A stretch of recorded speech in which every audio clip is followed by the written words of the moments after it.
Hello everyone! Today we are going to can carrots. Now these are not my homegrown carrots. I do dehydrate a lot of my homegrown carrots and I also can them too.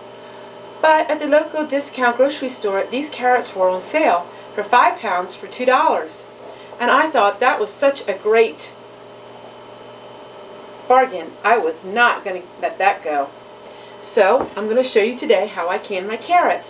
Now my carrots are canned a little different than what you're going to see probably at any other video, because on my canning group that I belong to, we add 1 tablespoon of Lipton's onion soup mix to each jar. Now if you don't like the soup mix because it's not organic, you can buy an organic soup mix or make your own, or you can add a tablespoon of dry onions to your own. It makes the carrots have a delicious flavor. We here on the Homestead don't care sometimes for some of the canned carrots. They can almost have a little bit of a bitter aftertaste. I'm not sure if it's just us or if other people taste that as well.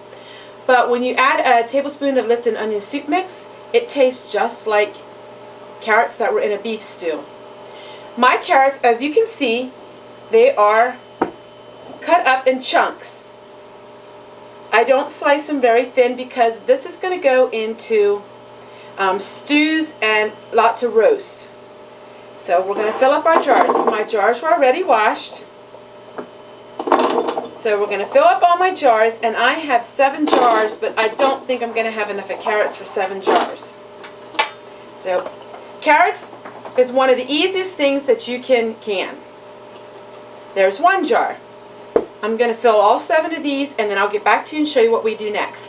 This carrot is washed, so I'm going to show you exactly what I do to prepare the carrots, because I thought I didn't share that, and I thought some of you who are new at it, you know, I'm sure everybody knows how to do this, but for those of you who don't, I'm going to show it to you. You get a carrot, looks like this, and you're going to cut the top off, and you're going to cut the bottom off. Then you're going to take a peeler, and you're going to peel all the sides of it. Just like this. And then what I do is I wash the carrots after I'm done peeling and cutting off. This one I wash beforehand because I just wanted to demonstrate how I actually prepare the carrots.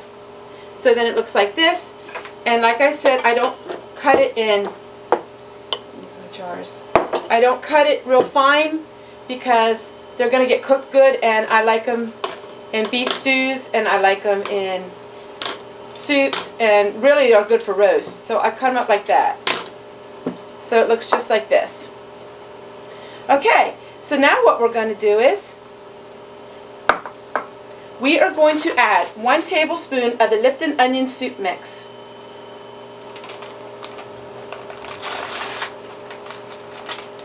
And instead of putting it on the bottom of the jar, sometimes it can cake on the bottom of it. I always put it on the top after I fill my jars with the carrots. That way, when it's boiling in the hot pressure canner, all of this will get dissolved in throughout the carrots. So we're going to take 1 tablespoon, and it's going to go right on top, just like that. Let's see how many tablespoons 1 packet does.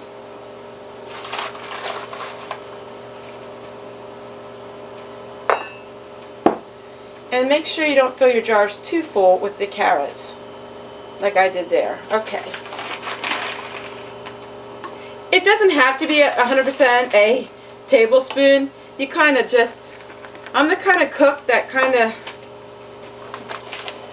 does it by taste and whatever I have that's available. So 1 envelope gave me 4, or gave me 5. So it really doesn't take that much. And if you're going to do pints, then I use a teaspoon. You can use a little more or a little less. It really doesn't matter. This is only to give the carrots a little flavor. There we go. Now what we're going to do is, this is how I have my water, since I don't have water at the sink. This is fresh spring water. Now you can either do this 2 ways. You can get hot boiling water and put on your jars. I do the cold pack method because it makes no difference. The ball book says you can do either way. I just use cold water, and I do it like this. So, and then we're going to fill our jar up to the rim.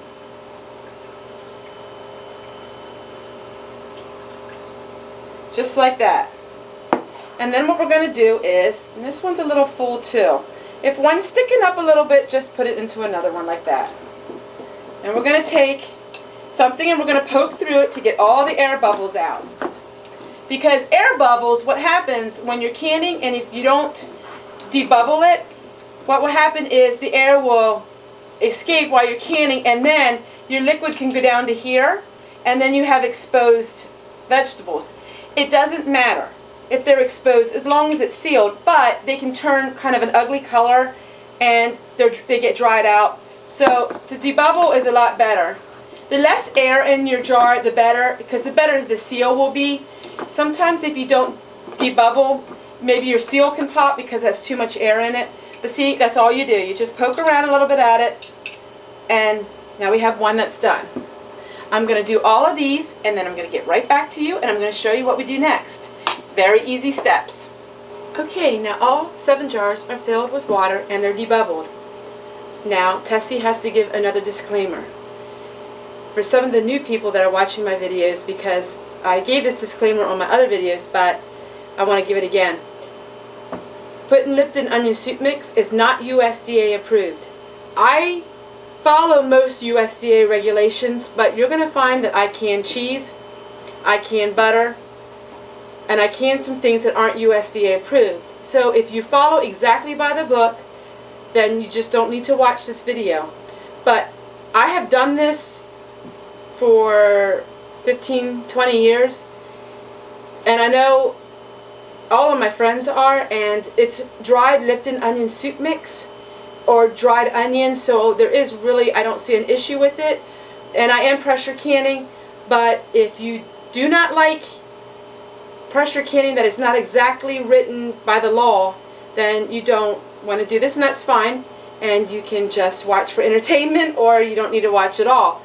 But this is really a good way of canning carrots, and I love it. And also can mushrooms the same way, except for you only want to can mushrooms in pints, not quarts. But we use soup mix in that too. What you want to do is you want to wipe each rim. Take your finger across each rim to make sure there are no cracks. In fact, you probably should have done that before you even filled your jar. If there's a crack in your rim, your jar won't seal. So we're going to wipe each rim.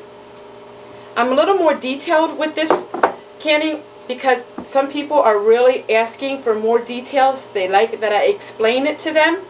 So I'm going to do a little more detail for some of you that can all the time. This part might be a little boring, but there are quite a few new canners out there, and I want to explain it. Oh, and by the way, these carrots were organic, so that's a double win. So I was really impressed with that. Okay, now, also, Ball changed the rules. If you're pressure canning, you don't need to boil your lids. I don't. Some people choose to still do that. That's fine. There's no right or wrong way from what I'm understanding with Ball. I figured, why boil the lids if I don't have to? So I don't. Use your finger to keep the lid down, and you screw it on just finger tight. That's one. So we're going to use our finger to keep the lid down while you screw it on. This is probably one of the easiest to do. You just cut up some carrots, fill it with water. You know, you can just even add, just dried onions. I've never done it with pepper flakes, but I can't imagine that wouldn't be good if you like things spicy. Some people use boiling cubes. Now that's pretty high in salt. The dried onion soup mix is not that, it doesn't have that much salt in it compared to like a boiling cube. I know there are recipes out there to make your own Lipton onion soup mix, which would even be better, and I would like to try to do that this summer.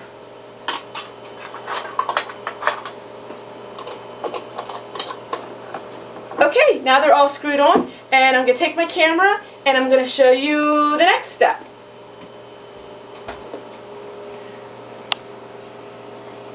Okay, now we're going to put all the jars over on this counter, and then I'm going to show you what we do next. It's actually pressure canning is actually really easy because once you get all this done, you can put it in the canner, and for me, it takes 35 minutes for my steam to build up enough pressure. I don't know if that's because I have a propane stove, my stove is old, but for me it takes a while to actually vent it. I'm going to show you how to vent it next.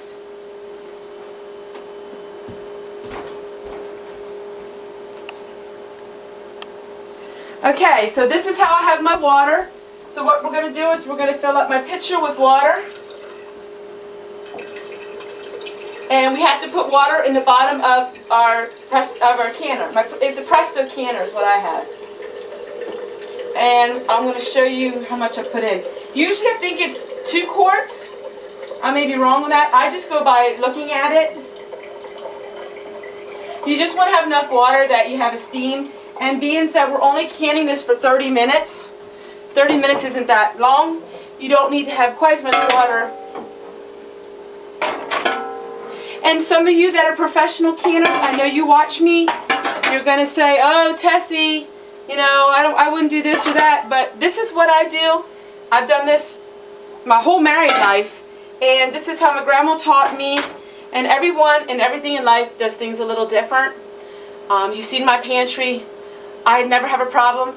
In fact, last year I canned 2,000 jars. I had only one that unsealed.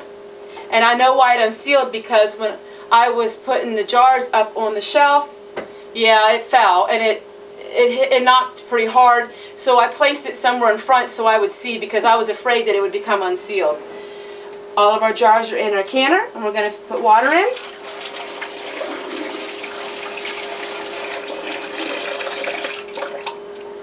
I think we're going to use just a little bit more water. This is like anything in life. If you do it often enough, it just gets to be second nature.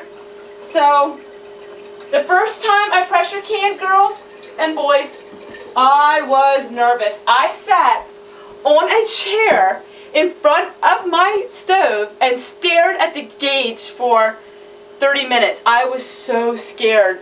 Now, it's like nothing. Absolutely nothing for me. Okay, so now we're done with that.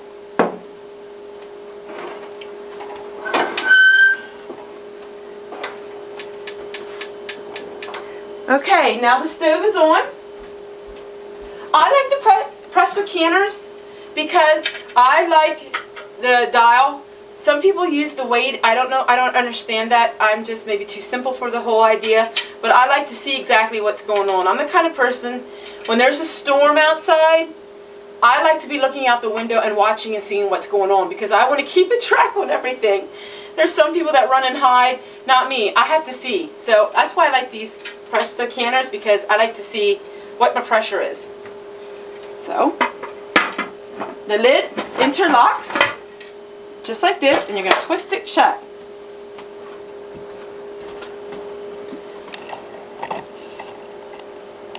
Just like that. So what's going to happen is, we don't have a weight on it. We have to let this go high for approximately, for me, it's 30 minutes. I'm not sure what it is for anybody else.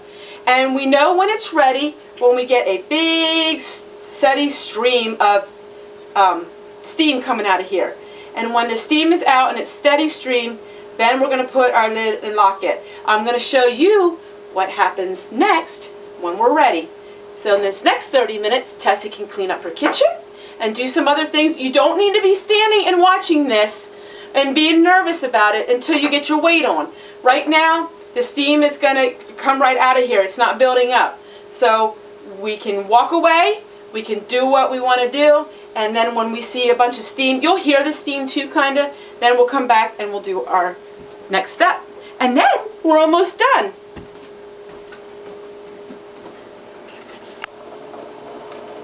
Okay, my friends, you can see that there is steam on the canner. I hope you can see this. Yeah, you can see it pretty good.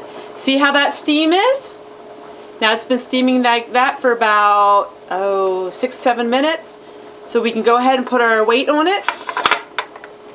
And then the pressure gauge is going to go up slowly, up to 10. And when it gets to 10 and 11, around that area is when I'll start counting for 30 minutes. When the 30 minutes are up, then I'm going to turn off the heat. You'll have to adjust it a little bit here and there to keep it at that temperature, but generally it will stay. Once it gets to a certain temperature, it kind of equalizes out. But now you'll have to start watching it. You don't need to sit and watch it constantly, but you want to be in the same room where it's in, and you want to just keep your eye on it. And then I'll get back to you and I'll show you what it looks like when we take it out of the canner. The canner's all done. Now we are going to open it up. Remember, when you open the lid, you open it like this, so the steam is not towards your face, because this canner is very hot.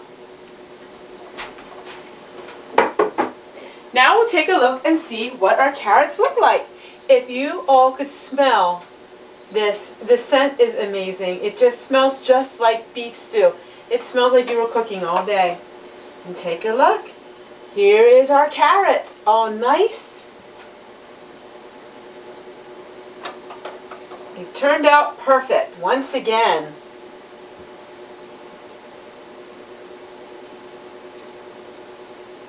So for $4 for the carrots, I got the mix at a discount grocery store for 50 cents for a pack. So we're at $2.50. These jars I got from my grandma, so these were free. These jars were free. And I get my lids once a year when they're on sale at Blaine, Fleet and Farm. That's Blaine, Fleet and Farm. They have a sale once a year where you can get a pack of 12 ball lids for $1.57, and they have free shipping. But you have to be real careful when you get it, because it can be expensive, so I look for their sale. They have one sale a year, and I get it by the cases. So, let's see. We're at $4 for the carrots, 50 cents for the onion soup mix, and $1.57 divided by 6 would be $1.20 would be 60 cents. So let's just say, okay, 70 cents. Let's just say 75 cents for that. So we're at $4 and under $6 I did all of this. So my estimate is if you can can something for less than $1 a quart, you're doing a really good deal. So I got 6 jars and it was under $6. That's just estimated at $1 a quart. You cannot find home canned food like this for $1 a quart. And that's what it looks like. I'll pan the camera so you can see it real close. Amazing, amazing. I hope you try it, because once you try it once, you'll never go back the old way.